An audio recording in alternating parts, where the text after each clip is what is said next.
Okay, hello 8th graders, back again with me Miss Ria and speaking class today. Kalau lagi kelas 8, balik lagi dengan Miss Ria. Hari ini Miss Ria akan bahas tentang speakingnya ya. Unit 3 and the title is The Future is Now.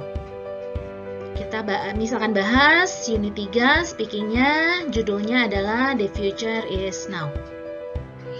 Oke, first this is your basic competency. Ini adalah basic kompetensi kalian. Kompetensi dasarnya ada 3.4 dan 4.4. For speaking is 4.4, 4.4. Kalian itu belajar ini, menyuruh, mengajak, dan meminta izin. Ya, untuk speakingnya. Lebih ke mengajak dan memberi penjelasan ya. For the indicators, untuk indikatornya sendiri yang harus kalian pelajari, yang harus kalian kuasai di unit 3 ini untuk speakingnya, there are two. The first one is giving and asking for opinions, while the second one is agreeing and disagreeing. Indikatorsnya dua ya. Yang pertama, memberikan dan menanyakan pendapat atau opini. Yang kedua adalah agreeing dan disagreeing, setuju dan tidak setuju. Materinya ada di mana? Ada di textbook kalian. Pelajari unit 3-nya, buka buku cetaknya. Ekspresinya dari mana? It's all in your textbook, especially in the useful language box. Ada di kotak useful language-nya ya. Okay, I'm going to begin with the giving and asking for opinions. Bisa mulai dengan yang giving dan asking for opinions ya. Memberikan atau dan meminta opini atau pendapat. Dipakainya kapan sih, Miss? Untuk giving opinion ini, giving opinion dan asking opinions itu digunakan when you want to speak up your mind about something or in need of a second thought. Jadi digunakan ketika kalian ingin mengungkapkan apa yang ada di pikiran kalian tentang sesuatu, atau ketika kalian membutuhkan pendapat yang lain, pendapat kedua, ketiga, dan selanjutnya. Nah, kalian akan menggunakan giving and asking for opinions ini. Oke, example expression-nya ada apa saja? I divide it into two. Miss bagi dari dua lagi ya. First is the giving opinions. Yang pertama giving opinions dulu. Ketika kalian mau memberikan opini, memberikan pendapat. Bisa pakai apa? You can use I think that. Contohnya dia tanya, temennya baru beli laptop baru misalnya. I just bought a new laptop. What do you think? Diminta nih pendapatnya. Kalian bisa bilang, I think the laptop is very advanced misalnya. Menurut pandangan saya, laptopnya itu canggih banget. Bisa touchscreen. Kalau misalnya mau main game, resolusinya keren banget. Kelihatan realistis. Nah, seperti itu. Or second one, atau yang kedua, kalian bisa menggunakan in my opinion. Menurut pendapat saya, bla bla bla. Misalnya, in my opinion, the material for unit 3 is quite easy. Menurut pendapat saya, materi di unit 3 ini cukup mudah, misalnya. Once again, this is just opinion. Sekali lagi, ini hanya opini. Akan berbeda dari satu orang ke orang yang lainnya. Okay. What about the asking for opinion? Kalau misalnya saya nih yang perlu untuk tahu pendapat orang lain, pakai apa ekspresinya? You can use this too. Kalian boleh menggunakan dua ini. You can use what do you think? Ini tanda tanya ya. Sekali lagi, karena hurufnya berbeda dengan yang ada di PowerPoint-nya, jadi ikon tanda tanyanya berubah jadi X, padahal itu sebenarnya tanda tanya ya. Sekali lagi, balik lagi ya. What do you think about, for example, you went with your friends to a mall. Kalian pergi sama teman ke mall misalnya, ngelihat ada satu barang yang saya tuh pengen, tapi kira-kira menurut teman saya barang yang saya pengen ini bagus atau enggak ya? You can ask using this. What do you think about this? Misalnya t-shirt. Saya naksir banget sama t-shirtnya, sama kaosnya. Menurut teman saya bagus juga nggak sih? Nah, seperti itu. Untuk pendapat temannya meyakinkan bahwa pilihan saya tidak salah, you can use this. Or you can use what's your view about. Pandangan kamu terhadap sesuatu itu bagaimana sih? Contohnya,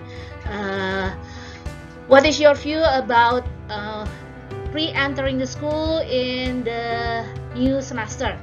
Tahun depan, menurut kamu, menurut pandangan kamu, kalau misalnya masuk sekolah, bagus atau enggak nih?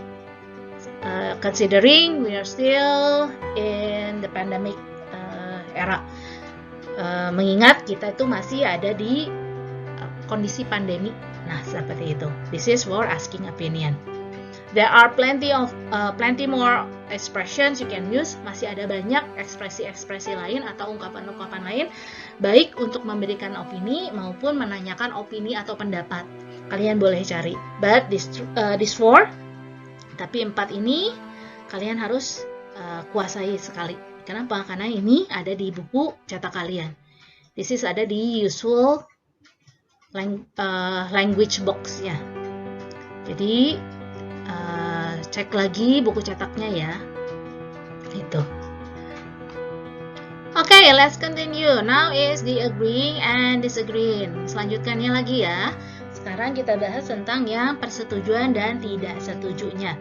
When do you have to use it? Kapan kalian harus menggunakannya? It is used when you are on the same page. On the same page ini maksudnya adalah sependapat ya, bukan ada di halaman yang sama. Hati-hati. Sependapat, kalian gunakan agreeing. Ketika kalian sependapat dengan lawan bicaranya, you use agreeing. But when you are, ketika kalian tidak sependapat, when you are not on the same page with the person you are talking, then you use disagreeing. Tapi ketika kalian tidak setuju, tidak sepakat, maka kalian harus menggunakan yang disagreeing. Okay, next one. The example of the expression. Untuk ekspresinya, untuk ungkapannya apa saja sih, Miss? Kita mulai dari yang agreeing dulu ya. Yang pertama agreeing, setuju. Ketika kalian setuju dengan lawan bicaranya kamu. There are several expressions, ada beberapa ungkapan yang kalian bisa pakai. Contohnya apa? I agree, saya setuju. Contohnya, do you agree with the decision that every student have to do the PJJ or BDR? Apakah kalian setuju dengan keputusan bahwa setiap siswa itu harus melakukan PJJ atau belajar dari rumah? Yes, I agree, misalnya. Ini kalau kalian setuju. That's right. Boleh juga digunakan. Betul. You are right. Ini sama nih. That's right dengan you are right itu maknanya sama. Betul artinya. Kemudian kalian juga boleh menggunakan good idea. Ide baik, bagus. Nah, or that's a good point. Itu contoh yang baik. Kalian boleh menggunakan ekspresi-ekspresi ini ketika kalian setuju dengan lawan bicara kalian, ya. Next one, what about the disagreeing? Gimana kalau misalnya yang kedua, kalau kita nggak setuju, disagreeing, tidak sependapat, tidak setuju, atau sependapat. Ekspresinya apa saja? There are 4. Ada 4 ekspresi yang boleh kalian gunakan.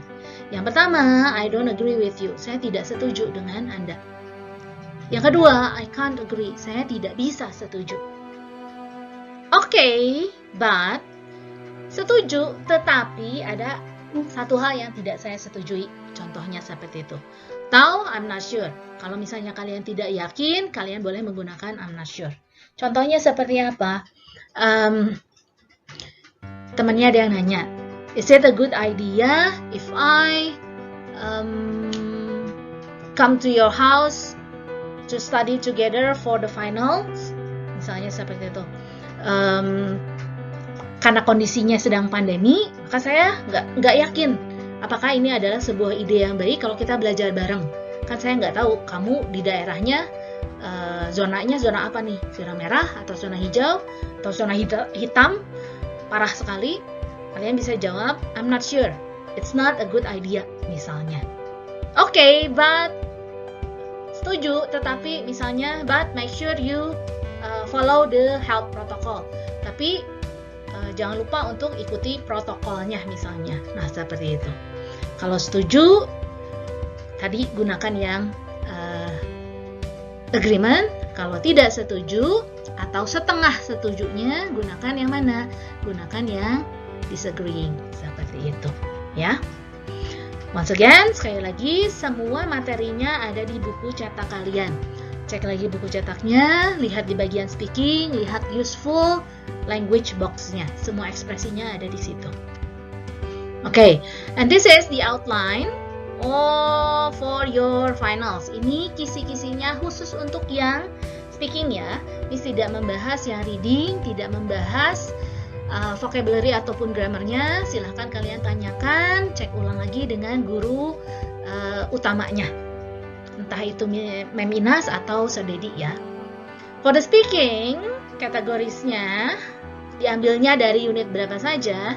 From unit 1, dari unit 1, giving reason and examples, introduction, kalian bikin perkenalan di sini, memberikan alasan dan contohnya.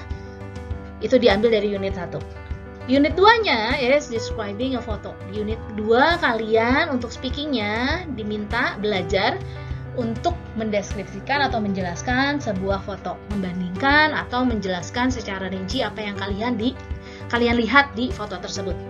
And last one, yang terakhir, unit 3-nya yang barusan Miss bahas, is giving and asking for opinions, memberikan dan meminta opini atau pendapat, dan agreeing and disagreeing, setuju dan tidak setuju. Ini materinya sekali lagi ada di buku cetak kalian. Perhatikan useful language-nya, pelajari lagi ekspresi-ekspresinya, digunakan untuk apa saja, sudah lengkap ya. And this is the end. Ini adalah akhirnya. Semua materinya sudah Miss berikan, kisi-kisinya dan penjelasannya untuk materi yang paling akhir, unit 3. Please study well, belajar yang baik supaya nilainya pun hasilnya nanti baik. Good luck and God bless you. Sekali lagi titipannya, selalu baca dengan teliti perintahnya sehingga kalian tidak salah dalam mengerjakan. Kerjakan dengan jujur, ingat mata Tuhan melihat apa yang kalian kerjakan, dan Tuhan Yesus memberkati. Kita ketemu lagi di materi yang akan datang. Terima kasih.